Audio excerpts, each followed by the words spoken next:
My sisters and brothers, we're back. We're here on this Holy Thursday. Again, this is a reminder. It's the Mass of the Lord's Supper. It's the institution of the Eucharist. It's the institution of the priesthood.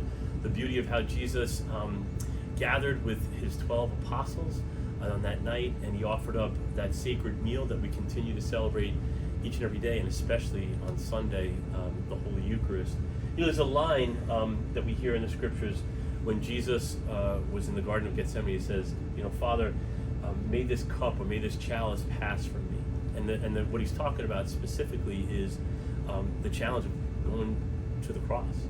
And so there's a great humanity in that. And people ask, what's the significance, Father, of the chalice? I spoke about it a little bit the other day. Even my own chalice, this was given to my Uncle Bob. And then that was passed on to me. And the beauty of this, and this is probably the most prized possession, the things that are part of this world, but also for what it symbolizes and stands for, because it says in Luke 22:20, where it says, after the meal, Jesus took the cup and said, "This is the cup of the new covenant that will be shed, that where my blood will be shed." So when we drink this bread, or eat this bread and drink this cup, we proclaim the death of our Lord Jesus Christ. That's the whole Paschal mystery. And we think about when we come to the beauty of the celebration of the Mass, we bring whatever we have, the good, the bad, and the ugly. And one of the things that was said to me one time is, Joseph, when you go to the Mass, place in your challenges, your struggles, your joys, place them into that chalice. And to know that the Lord will bless that, transform the difficulties, and bring healing where healing needs to be made, and even the explosion of joy and the goodness that God brings forth. And so my challenge, encouragement to you, especially not just in these days of the Mass of the Lord's Supper, but each time you come to Mass, you say to that question, what's the chalice that you carry? That might be a challenge and a difficulty.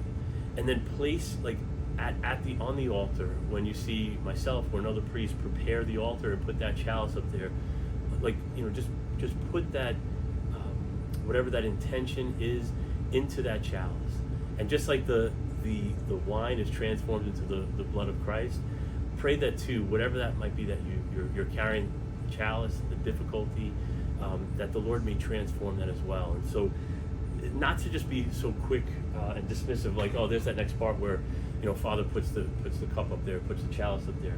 Make that a really intentional part of your prayer. Just like when Jesus took that cup, took that chalice during the Last Supper, and passed that to his beloved, his friends, where they received that precious blood, the blood of the new covenant. To know too that there were times in Jesus' life where he struggled and said, Lord, Father, if you can take this chalice, this cup from me, but not my will, let it be your will. We bring that to each and every Mass. We place it on the altar. We place it into that holy chalice.